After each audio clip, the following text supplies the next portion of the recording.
Yo, what's going on, guys? It's your boy. Welcome back to another video. So I do want to go ahead and say this one is going to be a really long video. You can already see the link to the video. I am very sorry. There is no way for me to make this a short video. Like, I will try and edit it down as much as I possibly can. This video is going to be probably about 47 minutes long.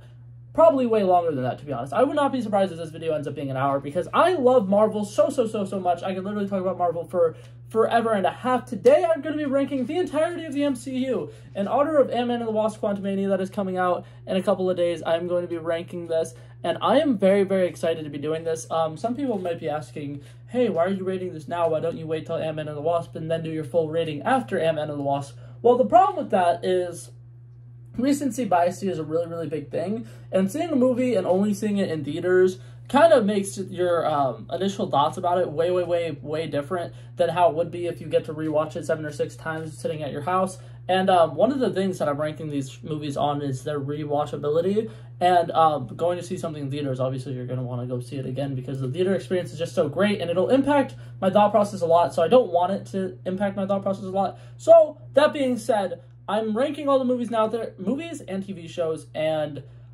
this is also including the Disney Plus special presentations.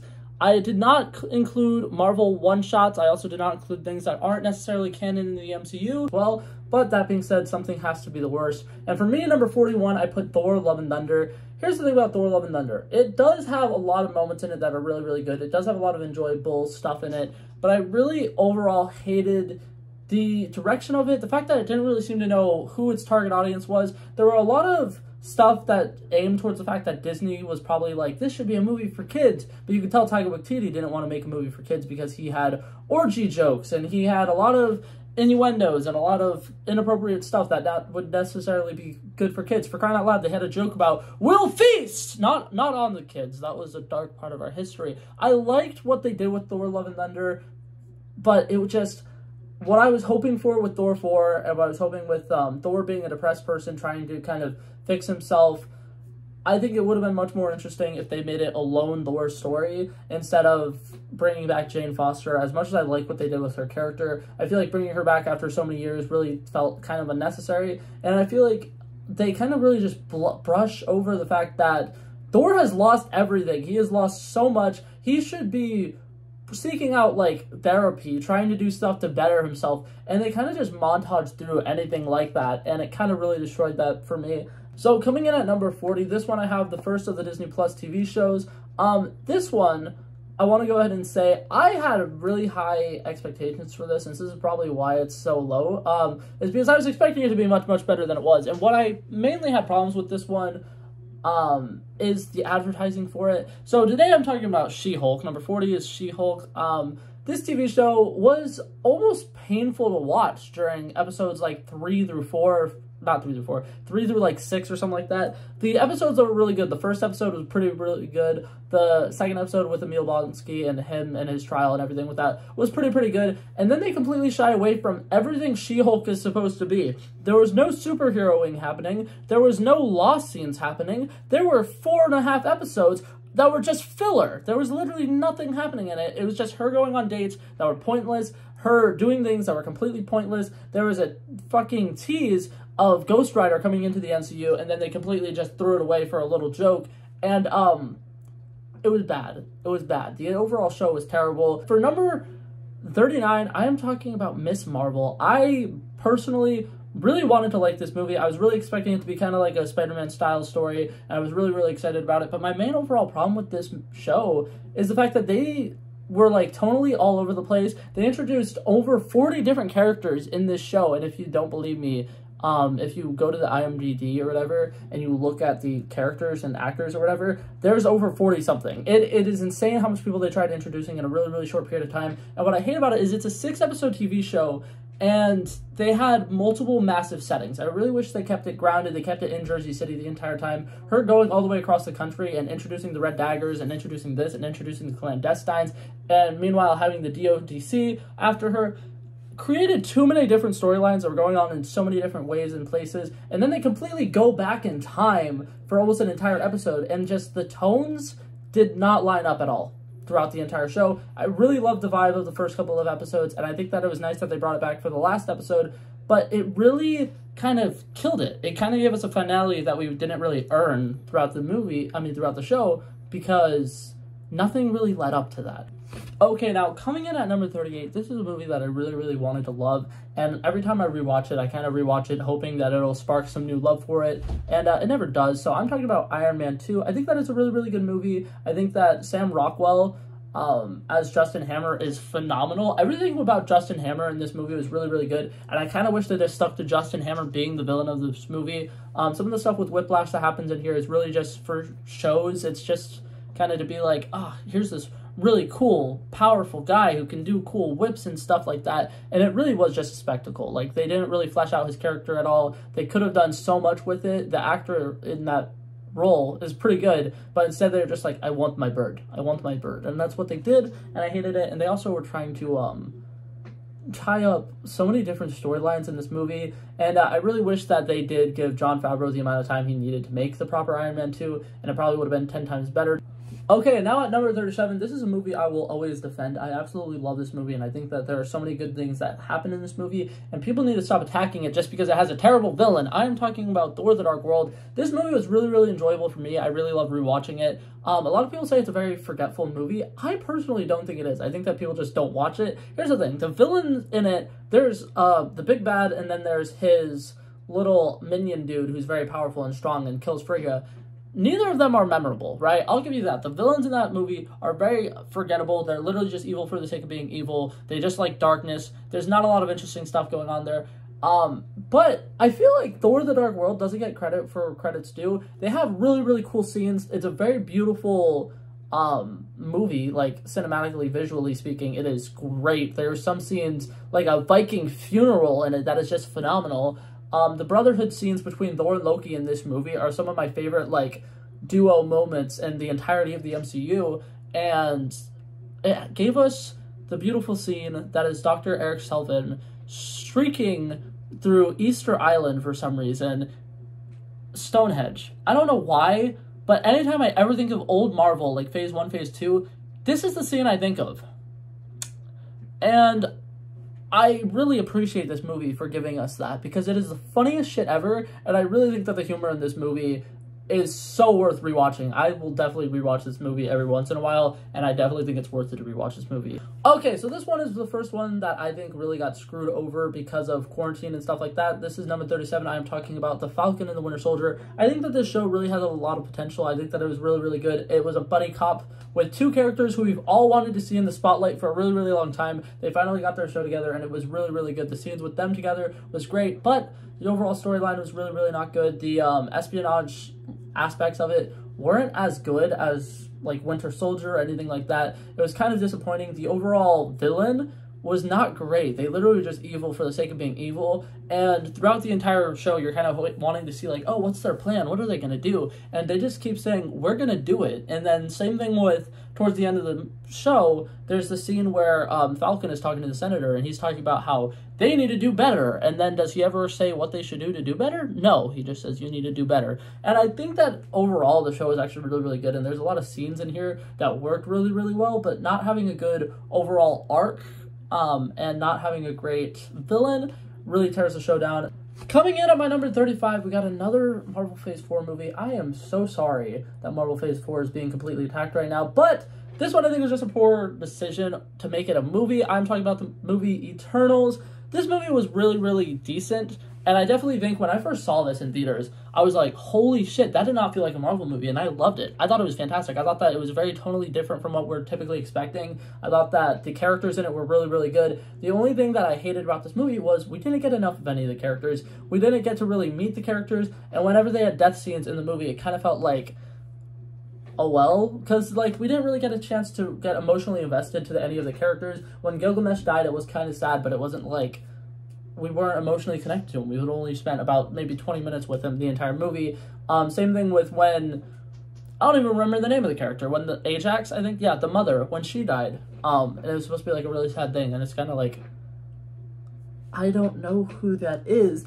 That being said, it did introduce us to a couple characters that I'm very excited to see in the future of the MCU. Harry Styles was introduced in this. I don't know how I feel about that, but Eternals. Okay, number 34, this one is not bad. I don't think it's bad at all. But that being said, I would feel really wrong if I put this above literally anything else on this list. It's the I Am Groot shorts that were on Disney+. When they first announced these, I was expecting them to be like, maybe like 10-minute long cartoons, and it was supposed to be multiple episodes. I was not aware of the fact that this was overall going to be about 6 minutes worth of content. That being said, it was actually really interesting how much interesting stuff they were able to give us within those, what is it called, 6 minutes worth of stuff, because I think it's 5 shorts, it might be 5 or 6 shorts, I'm not entirely sure, but every single one of them do a good job of showing Baby Groot's character, and one thing that I like about it is the last one is showing that Baby Groot is a very artistic person, and then they continued on with that in the holiday special with the Guardians of the Galaxy, and I think that that was really, really interesting, and I love the fact that it was animated really well. Like, the CGI for that show was really, really good. Obviously, it's not going to be bad when there's, you know, only 6 minutes that they need to animate, but I thought it was fantastic, and I definitely thought it was a nice little fun thing to watch. Okay, so now coming in at number 33, we have Captain Marvel. Personally, I think that this movie is not as bad as a lot of people seem to think it is. That being said, there are a lot better ones in the Marvel Cinematic Universe.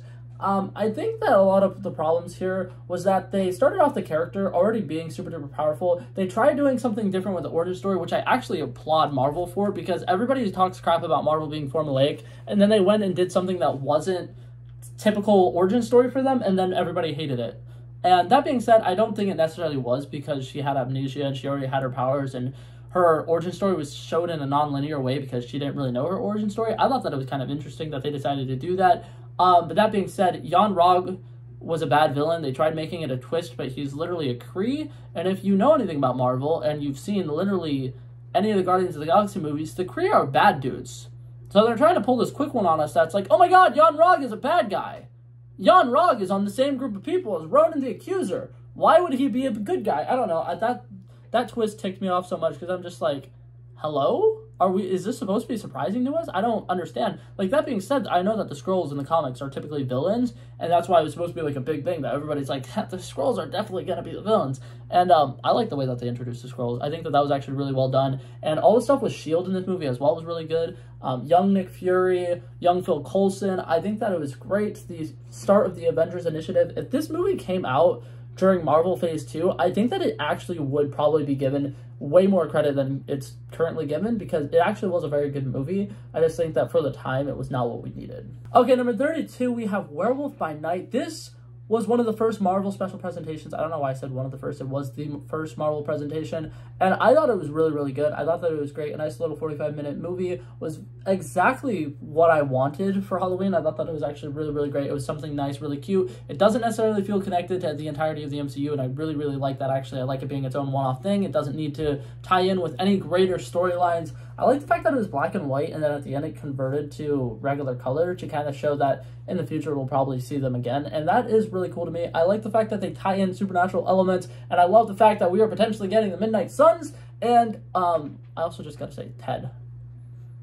Okay, coming in at number 31, this movie is concerning to me because a lot of people don't seem to realize that it is MCU canon, and the other day I was watching a movie ranking, I was watching a YouTube video that ranked all of the MCU movies, and it did not include this movie, and I was a little concerned about that. The movie I'm talking about for number 31 is The Incredible Hulk. Personally, I think that this movie is really, really overhated on. I don't think it gets as much hate now as it used to do, but literally, if you watch any ranking videos of the entire Marvel Cinematic Universe back, like, during Infinity War times, this was one of the last ones on literally everybody's list. Personally, I think it was a very good movie. I think that Edward Norton played the Incredible Hulk really, really well. I like the fact that they decided to skip past his origin because we've already seen it recently, and it kind of actually adds to the suspense of, why is this guy freaking out about his watch? Why is he looking at his watch trying to, like, see what his heart rate is? And then when he turns into the Hulk for the first time, it is so cool. I think that the animations for the Hulk versus the Abomination fight is still one of the best cinematic, like, fights in this cinematic universe.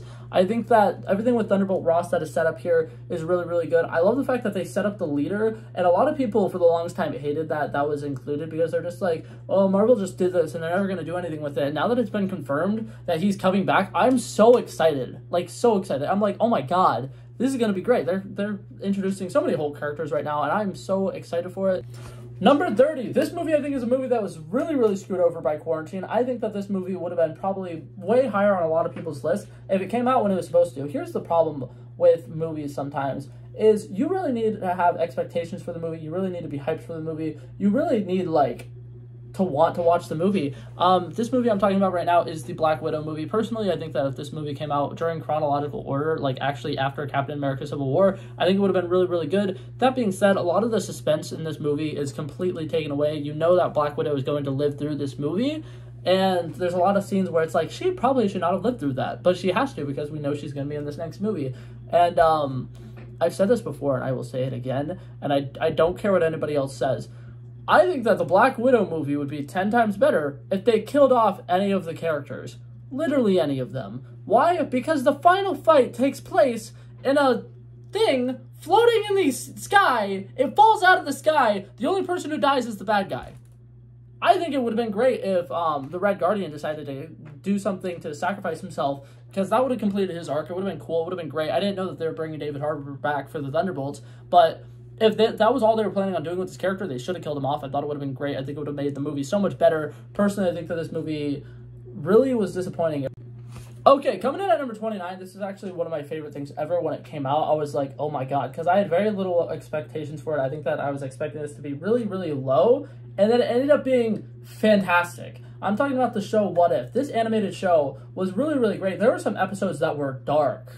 Like, dark. The Doctor Strange episode, episode 4, was crazy. The episode with Hank Pym killing all of the Avengers was crazy. It was so cool. It was so dark. He was so driven with rage, and it kind of showed a what-if scenario, which is what the show is about, of what would happen if Hank Pym was still to be doing Ant-Man stuff, because they mentioned it in the first Ant-Man movie that the Pym particle kind of messes with your brain waves, and I like it because it shows what would happen if Hank Pym still tried doing it nowadays, and I think that it kind of is great because he got dark. He was not afraid to kill people, and it was really cool. And then the final, like, couple episodes with Ultron Infinity, I think Ultron Infinity was a phenomenal villain. I think he was one of the best villains in the MCU, and the fact that they were able to do that in an animated show, make somebody as terrifying as they were, it was phenomenal. Alrighty, number 28. This movie growing up was actually one of the first movies that got me into Marvel. This was on Netflix. I'm talking about Thor, the original Thor movie. I watched this movie so many times back when it was on Netflix. So many times. I thought it was really, really funny. I thought that the action scenes in it was really, really good. I loved the Norse mythology of it. Rewatching it now as somebody who understands film a little bit better, I kind of wish they did not have as much Dutch angles. You do not realize how much of that scene is recorded like this until you watch it, and you really are like, wow, half the movie is like that, or it's like this, and you're like, okay, that was a decision and a half. Overall, I don't think that this movie was bad. I think that there were some plot points that probably could have made it better. I really think that the first Thor movie and the second Thor movie should have had more with the, what are they called? The Warriors 3. I feel like they were really underutilized in the entirety of the MCU, and I feel like in the first movie, since Thor was sent to Earth immediately, we didn't really get to explore Asgard as much, but overall, I thought it was still a really, really good movie. It introduced us to Thor, who is a great character, and it introduced us to Loki, who is arguably the best character in the MCU. Okay, now on to number 27. This one hurt me to put it this low. I really wanted this to be in the top 20, but I really know that I could not justify putting it in the top 20 because of some of the problems that happened with it. But I'm talking about the Hawkeye TV show. I personally think that this TV show is one of the better Disney Plus TV shows. I think that the way that they organized it, the way that they spread it out, the way that they did the timing and everything for it was fantastic. I love the fact that they actually fully tied it into the fact that it's a Christmas time. It is a Christmas series. I will literally be rewatching it every Christmas for the rest of my life. I think it was fantastic. Jeremy Renner and Haley Steinfeld's chemistry is actually really, really good. The way that they play off of each other is fantastic. They introduced a lot of characters that I think were really interesting. Echo, I think, actually was very interesting. I was not expecting to be interested in her character at all. When they announced that she was getting a show, I was like, why? I thought by the end of the show that it was actually, she was kind of interesting. They killed off Kazi, though, which I'm still not okay about, because I think Kazi was a very underutilized character, and watching some of the deleted scenes, you can kind of tell that they were planning on doing more with his character, and then they didn't. And then, another thing, all the deleted scenes. if you go to Disney Plus, this is the only Disney Plus Marvel show that has this. You can go to the special features or whatever. They have a bunch of deleted scenes, and I think almost every single one of them would have made the show better if it was actually included.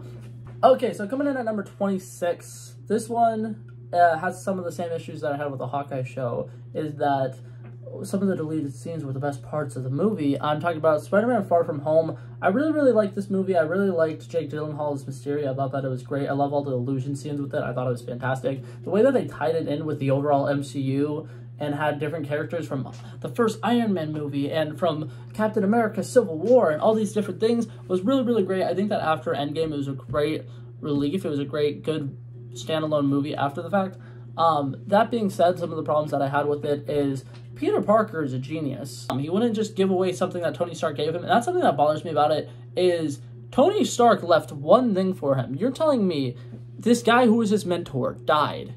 He left you one thing, and you give it to someone else. I understand that to him, it's like, oh, it's just a piece of technology. Tony Stark gave it to him. And then another thing that bothers me about this is Tony Stark, a genius billionaire, left his thing to a child, and he left it with a little note that was like 5 words. I'm pretty sure he wouldn't just leave that with a child with 5 words. He was a fucking genius. But that ended up being the entire plot of the movie, was because Tony Stark didn't clarify, hey, idiot, these glasses are for you.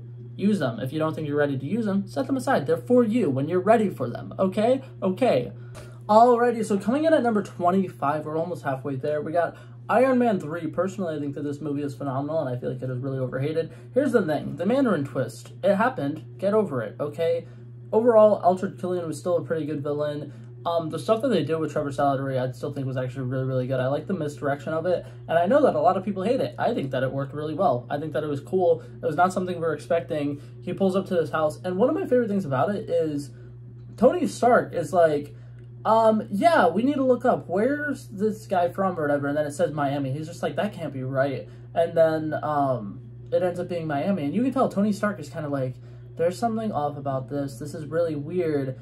And I like the fact that it kind of was like a mystery in that sense. I thought that it was a very interesting character choice. Tony Stark's PTSD is portrayed incredibly well in this movie. I think that RDJ really deserves credit where credit's due. He did a great job showing his PTSD, and everything with Hartley in this movie is really, really good. The interaction, the father-son kind of bond that they have, really, really cute. I think that this movie is overhated on.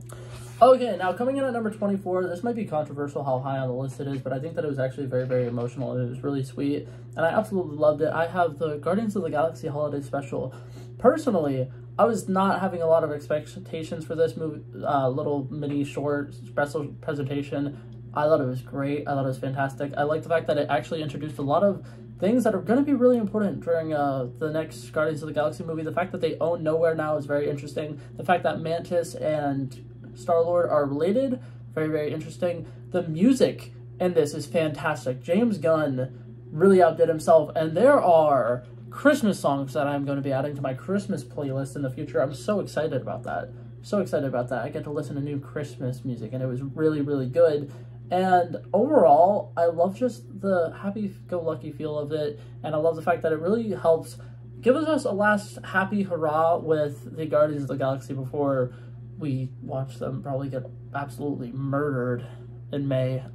Number 23. Now, I'm going to go ahead and say from here on out, everything on this list is all really, really hard to pick. They're all good. I think that they're all great Marvel movies. And specifically number 23, we got Captain America, the First Avenger. This movie works way better than I think it should. Everything about it, with it being this opening scene, they're exploring, they find something, they're like, yeah, you're going to want to see this. And they show the Captain America shield, and then they do the flashback sequence, obviously, starting off with skinny Steve Rogers, showing that he wasn't afraid to stand up to a bully. Even when he was skinny and scrawny, he wasn't afraid to stand up to somebody who was being mean. And I love the fact that he is such a patriot. The Star-Spangled Man really should not work, right? Somebody who is as patriotic and just sees everything as, oh, we need to be good, does not seem like something that should work nowadays, but it does, because Chris Evans puts his charm into it. He makes it work really, really well. And then all of the stuff with him and Haley Atwell and falling in love, their love story is fantastic. I love it.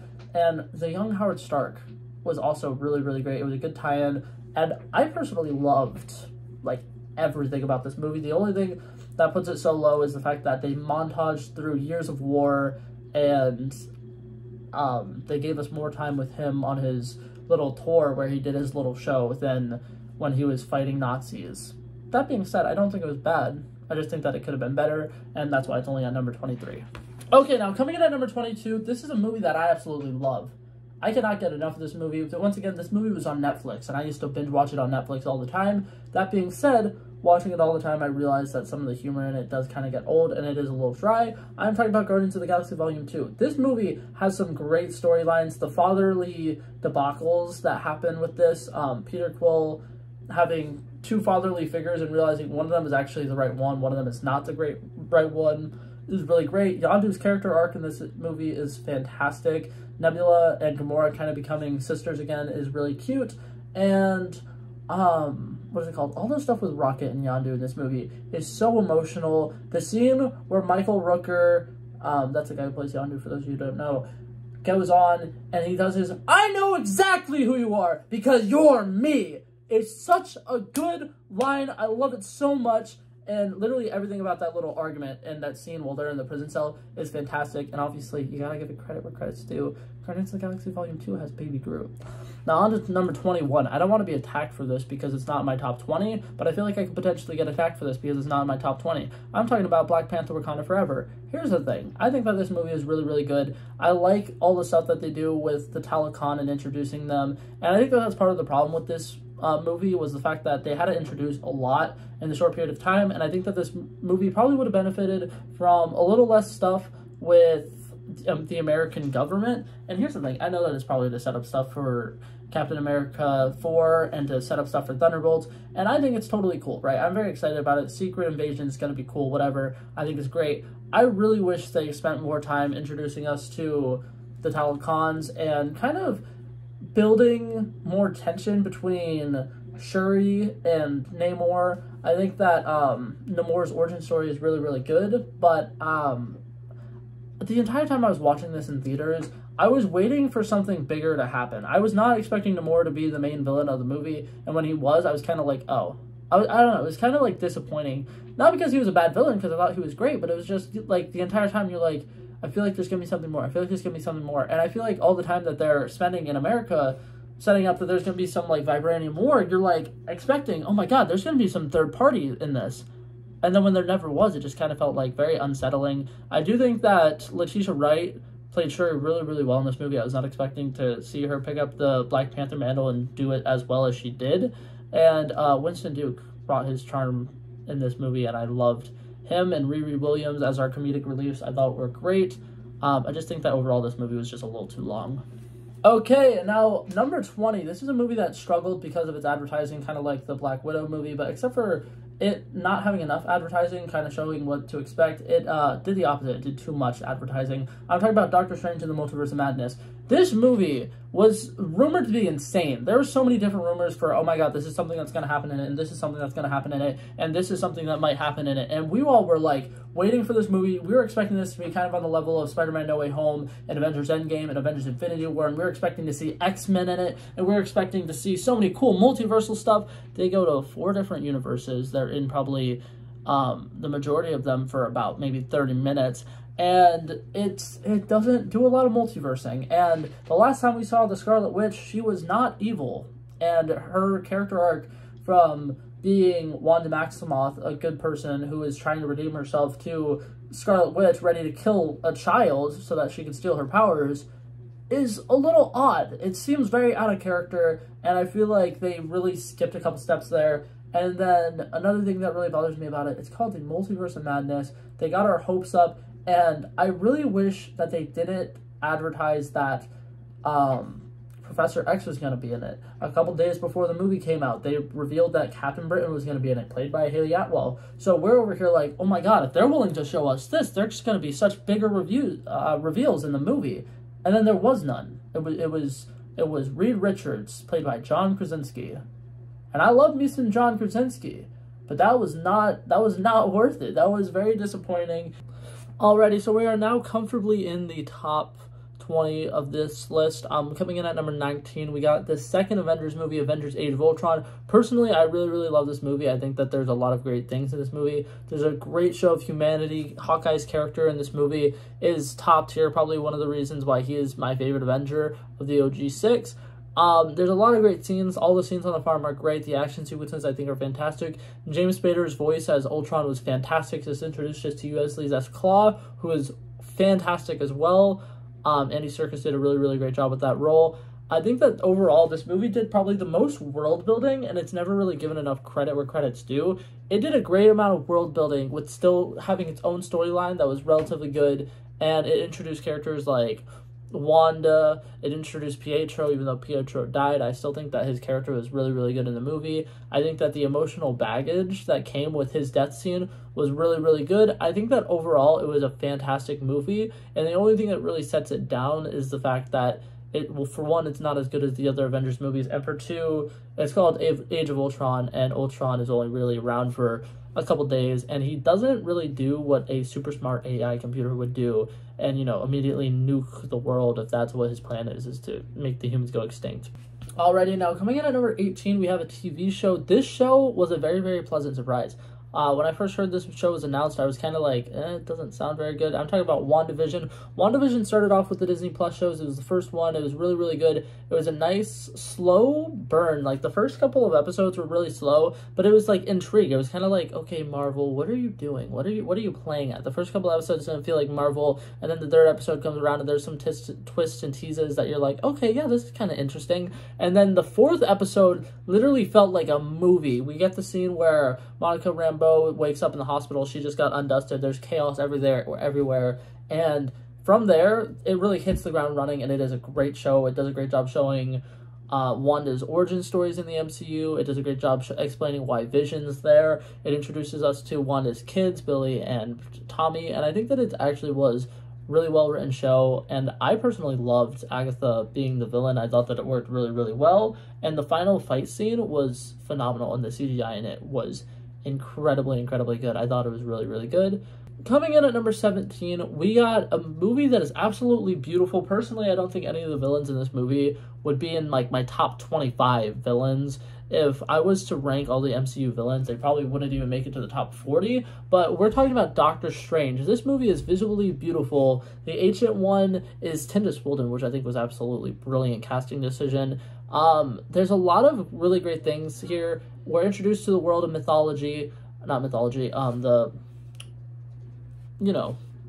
witch dudes, and I think that it's absolutely amazing. Sorcery is introduced in the MCU. It's done on a great scale. Dormammu is a really, really cool villain. It introduces the Time Stone. Doctor Strange wins the battle at the end of the movie, and this is what puts it so high for me. Doctor Strange wins the battle at the end of the movie instead of fighting it out by bargaining with Dormammu, and I think that it's really, really brilliant that he's willing to sacrifice himself over and over again to make sure that Earth is safe, and I think that that really is a fantastic sign of heroism, and I think that all the characters who were introduced in this movie were really, really good, really, really interesting, and I really loved it. Coming in at number 16 is Ant-Man and the Wasp. Ant-Man and the Wasp is a really, really good movie. It has everything that the first movie has, a lot of charm, a lot of great sense of humor. Louise and the ex-cons in this is really great, really interesting. I love Michael Douglas's role as Hank Pym in this movie is really, really good, and the stuff. Him and Paul Rudd just have fantastic chemistry together, and I love seeing all the scenes with them. And the way that they finally are, like, diving more into the quantum realm is really cool. The way that they have a shrinking building, the little Hot Wheels set of cars that they can just pick up and enlarge and shrink whenever they feel like it is really, really cool. The chase scene in this movie is really, really cool. All the action sequences in this movie are amazing, and Ghost was fantastic. I loved it. The actress who played her did a really, really good job. I'm excited to see that we're getting her back in the Thunderbolts movie that's coming up. Coming in at number 15, this is an origin story. I was so excited to see this in theaters. I'm talking about Shang-Chi. I saw this movie in theaters. This was the first movie I saw in theaters in a really, really long time, and it was so good. I was literally blown away. I was in love with it. The way that they showed this storyline, non-linear, and they start off with him being just a valet parker in San Francisco or whatever, and then they show his past where it was really kind of fucked up, and he had to be trained to be a human weapon, and he was fighting for his life basically over there. And then the fact that they kind of start teasing the fact that his father asked him to kill somebody, and he's like, no, I didn't do it. And then it's kind of like showing throughout the story that's like he kind of has that moral thing, and then eventually it is revealed that he did go through with it and he killed the person. And I think that it's such like a dark thing for Marvel to do, and I thought that it was really, really cool, really, really deep. The only thing that takes this movie down a peg for me, I really personally think that this would be in the top 10 if it wasn't for the final fight scene being comically just Marvel. It was so much CGI everywhere. The Great Protector versus the giant soul-sucking monster. All of the soul-sucking monsters versus a army of useless people who we don't really care if they get killed off. And then the big thing that really overdid it for me was Awkwafina's character, Katie, hitting a super-duper long, impossible shot with a bow and arrow. You have archers in your universe. You have Kate Bishop and Hawkeye who have trained for years and would barely be able to make that shot, and now you just have some random girl who just happened to be there do it, and that kind of pissed me off a little bit. That being said, I'm really excited to see more Shang-Chi in the MCU, but I cannot put it above 15 because of those reasons. Okay, now coming in at number 14, we have Spider-Man Homecoming. Personally, I think that this movie was phenomenal. The writing in this is really, really good. The dialogue seems very authentic for kids in high school. Everything with the academic decathlon, whatever that's going on, everything with the Vulture, everything with the kind of showing more of the like underground crime in the Marvel Cinematic Universe was really, really good. I loved Michael Keaton's portrayal of the Vulture. The fact that they picked a lesser-known Spider-Man villain, somebody who hasn't been done before, somebody who, when you think of, you know, Sinister Six, they don't necessarily think of the Vulture being one of the main guys, and they did him well. They did him fantastically. The scene where they're in the car on the way to the homecoming is so, so good. When he has his moment of realization where he realizes Peter is Spider-Man, it is so good. I love everything about it. The tension in that scene is really good. And then the fact that they have Spider-Man save Vulture's life at the end of the movie to show that he is a true hero is just beautiful. I loved everything about that movie. I think that it was brilliant storytelling. And that's the thing about Marvel, is it's been pretty good, pretty consistently good. That's coming in at number 14. I think that that is a phenomenal movie in its own right, and everything above it is just so, so good. It's so hard to rank these top 15. Now, number 13, I'll admit this is probably a little high. People are probably going to disagree with this. I have the original Ant-Man movie. Personally, I think that this movie is a perfect heist film. They introduce a superhero who is very different from your stereotypical superhero. He is somebody who starts off in jail. He was arrested. He did something, which, yeah, it was for a good cause, but he did something illegal. He was paying the price for doing that illegal thing. He's not your stereotypical superhero. He's not the guy you would expect to make a stand-up play. He's not some guy who you're expecting to really be rooting for. And the casting decision to make it Paul Rudd was absolutely brilliant. He's such a lovable guy. You're watching it, you can't help but root for him. And throughout the story, he's just, his little training montage is great. Evangeline Lilly in this movie as a supporting actress was fantastic. Michael Douglas in the movie was fantastic. Personally, I think Corey Stoll as the Yellow Jacket was a phenomenal villain. I think that a lot of people don't give him credit where credit's due. I think that a lot of people are just like, oh, it's Marvel formula, whatever. I think that it's a little bit better because he is a genius in his own right. He came up with the Yellow Jacket technology. He had to go behind Hank Pym's back because he was having to figure this out on his own. And then he has the jealousy because he was just like, it should have been me in the Ant-Man suit and not him. And I think that his rage was really, really good, and the actor who played him did really, really good. And everything about this movie is fantastic. I like that it has a lower stakes, and it actually is so comforting to watch.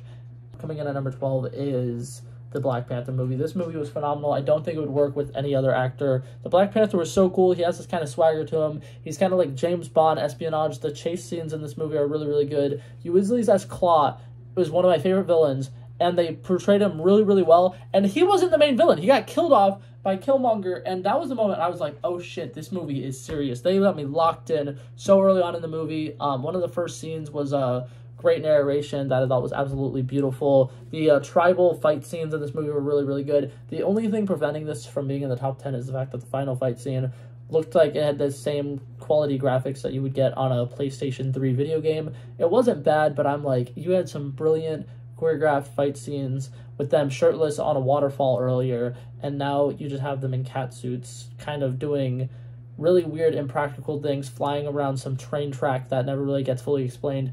It was kind of disappointing. But that being said, I think that overall the movie was really, really good. And I think that the Black Panther was fantastic. R.I.P. again, Chadwick Boseman. Alrighty, coming in at number 11, this one made me so sad to not be able to include it in my top 10. In fact, when I had it written down on my list, I had it at number 10, and then I realized I missed one of the, like, big ones that is in my top 10. But I'm talking about the TV show Moon Knight. I thought that this movie was fantastic. I think that of the TV shows, it was one of the best well-written ones, and I like the fact that it really knew what it was presenting us with. Instead of all the other shows where they're kind of just teasing a villain, and then revealing it episode 5, and then we'd have him in the finale, they knew right away that this was their villain. They were going to do Arthur Harrow. He's not a popular villain from the comics, but they make him really, really well. Ethan Hawke absolutely killed that role. And then Oscar Isaac's acting chops are phenomenal. I think that his acting in this is probably one of the best acting performances by any Marvel characters at all. I think that he absolutely killed it. His DID is fantastic. The way that he portrays the two different characters is great. The way that he switches back and forth, and you can tell just by his facial structure who it is who's talking at the moment. And then the final scenes of the show are just fucking amazing. Like, he finally is, like, at one with himself, and then they do a big reveal that Jake Lockley is in there as well, and it just kind of flips the whole show on its head. And that's what it did a really great job with. The end of episode 4, he got shot and killed, and then they have him going to the fields of reeds on some boat, and it was just really, really great way to make a grounded show go completely off the rails without it seeming like it's losing what made it a good grounded show. I think that it was really, really fantastic, and everything about it was really, really good. Okay, now coming in at number 10, this was the one that I missed earlier. When I originally had Moon Knight at number 10, I was like, hold up, I'm missing something. It was the original Avengers movie. I love the original Avengers movie. The reason it's not up in my top 5 is because if you really go back and watch it, the first 40 minutes are kind of slow. Like, the opening scene with Loki is fantastic, with Project Pegasus, where they completely explode everything, and there's a bunch of people who get trapped underground. Really, really epic action scenes. I love the way that Hawkeye is utilized in this movie and how he gets brainwashed. And the fact that he turns around and he gets his revenge later in the movie. I love the Incredible Hulk in this movie. I like the way that Captain America and Tony Stark are already starting to have their little feuds and clashes and their arguments, but at the end of the day, they both still respect each other. And I love the fact that the Avengers uniting just happens, like, really smoothly. I love the scene where the big three fight. So dope. Like, there were so many great things about this movie. And then overall, for culture's sake, it did a lot for the film industry. This was like one of the first times ever they crossed over a bunch of different movies and then put them together, and it worked so well. It was a great team-up movie. Still, to this day, I think that it's really great to watch. Alrighty, coming in at number 9, we got Thor Ragnarok. I think that this movie is really, really good. I love the flashing colors. I love the Thor versus Hulk scene. I love so many things about Sakaar. Sakaar is a really, really interesting concept. I like the fact that they introduced it to the MCU. I think that there was a lot of great things going for it. Valkyrie being introduced in this movie was fantastic. Korg in this movie was really good. I don't like him anymore, but he was good in this movie, and I wish they would go back to how he was in this movie. But the Thor versus Loki, the little clashing and bickering in this movie, Odin's death scene was beautiful. Thor losing his hammer but then finding himself in the process was fantastic. For Thor, at the end of this movie, is finally ready to be a king, and I really hate the fact that we got robbed of that because of Infinity War and half of his people being slaughtered. But I personally think that this movie is really, really good. It's fun. It's a great movie to rewatch. It balances the seriousness with the comedy really, really well, and I love the way that they stick with the actual Norse mythology of how Ragnarok works and how Loki is the cause of Ragnarok. Really, really great. I loved it. I thought it was a fantastic movie. Already coming in at number 8, this is a movie that 100% would not have worked like 4 years ago, 5 years ago, but it worked so well. Spider-Man No Way Home, this was huge. Into the Spider-Verse, what? We got Andrew Garfield and Tobey Maguire in a Spider-Man movie with Tom Holland, and it takes place within our actual MCU, and it actually made sense. It wasn't like a weird, oh, this is just a thing that happened. Like, they made it make sense in the plot, and it was fantastic. William Dafoe comes back, absolutely kills his role as the Green Goblin, absolutely nailed it. Dr. Otto Octavius is back, and he's fantastic once again. Alfred Molina did a fantastic job. They redeemed Electro, they redeemed Andrew Garfield's Spider-Man, they redeemed Tobey Maguire's Spider-Man. I think that it was fantastic. The fact that they didn't just worry about the fact that this is the end of Tom Holland's, like, origin story trilogy, and they also were fixing like mistakes that were made by Sony forever ago with how they ended Tobey Maguire's trilogy and how they ended The Amazing Spider-Man 2 and how they didn't get a chance to fully finish those storylines. I like the way that they finished them here, and it doesn't feel forced at all. Everybody gets their happy ending, well, except for Peter, he kind of lost everything. But everybody gets their ending to their arcs, and I think that it was really, really well done. Alrighty, coming in at number 7, we have the movie that started it all, Iron Man. I personally think that this movie is fantastic. I think that it really withstands the entirety of the MCU. I still think that this is one of the best movies ever. All of the action scenes at the beginning of the movie when he is figuring out the Iron Man suit is fantastic. And my favorite scene still to this day is the scene where he is messing around with the 10 rings in another country, and then he flies into a military zone, and Terrence Howard, as Rhodey, has to call him up, and he's like, hey, there's something going on here that I think you might know about, and RDJ is just like, no, I can't, I'm jogging right now, and then he's just like, no, I'm sorry, I'm driving with the top down, and it's just, from that scene alone, you can tell RDJ is just going to have fantastic chemistry with everybody. He's got the humor chops to really carry the Iron Man mantle, and he just absolutely killed it. And I think Obadiah Stane was also a really, really good villain in this movie, and Jeff Bridges did a phenomenal job with that role. And I think overall, this movie is just really, really great. It set the pace for the MCU, and I think it hit the ground running really, really well. Still to this day, I would consider it one of the best MCU movies. Coming in at number 6, I absolutely love this movie. This is 100% the Russo brothers being like, you know what, Captain America is our guy. We're going to make him a brilliant character. And I think that everything that the Russo brothers did with the Captain America character was fantastic. But specifically, I'm talking about Captain America the Winter Soldier. This movie was fantastic. It was an espionage thriller, exactly what you would want from a spy-esque movie. Everything with Hydra in this movie was fantastic. Alexander Pierce was a phenomenal villain. Crossbones in this movie was an incredible villain. Obviously, the Winter Soldier in this movie was an incredible villain. The elevator scene where Captain America beats up like 20 people, realizes, oh shit, I'm fucked, and then he dives out of the elevator. Phenomenal. Everything with Black Widow and Captain America's chemistry in this movie, fantastic. It introduces the Falcon. It teases Doctor Strange. Really, really great movie. Love everything about it. I could rewatch this movie 100 times. I could say amazing, hundreds of great things about it. Coming in at number 5, this is the last of the Disney Plus originals. I have the show Loki. Personally, I think that this show is phenomenal. I think that it did a lot of things for the MCU that people don't really necessarily give it credit for. I think that it is one of the best well-written scripts or screenplays of anything in Marvel.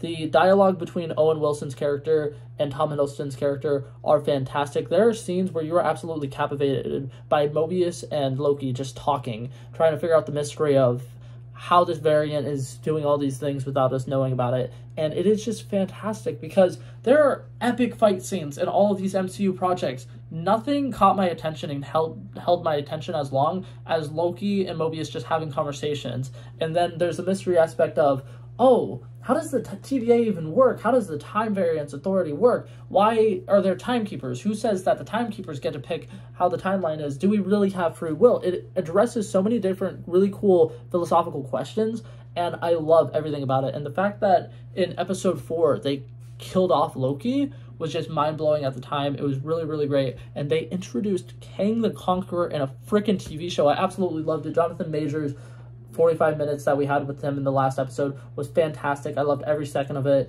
He did a great job being a Shakespearean type of guy, explaining how everything worked, and he kind of really explained to us everything we're going to be seeing in the next couple phases of MCU, and I'm so excited for it. I really can't wait. Alrighty, now coming in at number 4, we have Avengers Endgame. Personally, I think that this movie is really, really good. I love the fact that it gives the OG 6 Avengers a chance to work all together one more time.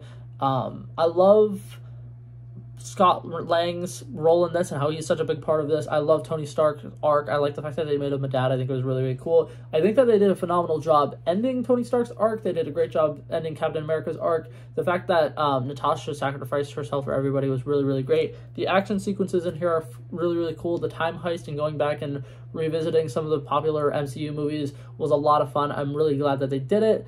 And Thanos in this movie was actually terrifying. I love the fact that they decided, well, if Thanos is going to be the main villain again, we're going to make him even scarier. We're going to make him even stronger. We're going to make him seem really, really cool. And I do kind of wish that they went with one of the original, like, concept arts where he's literally sitting on a throne holding a skull while he's waiting for them or whatever.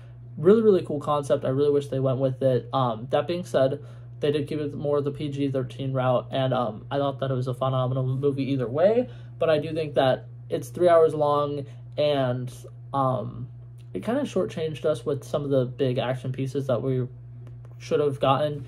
And that being said, I think that the top 3 are just overall better movies.